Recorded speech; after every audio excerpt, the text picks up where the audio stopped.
हुस्न के जादू अदा के मंतर चला भगवान बड़ी फुर्सती से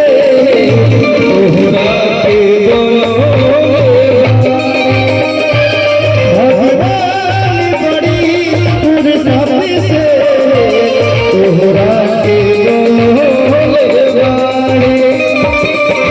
हमरे खातिर तोहरा के दुनिया में भेजले बा हमरे खातिर तोहरा के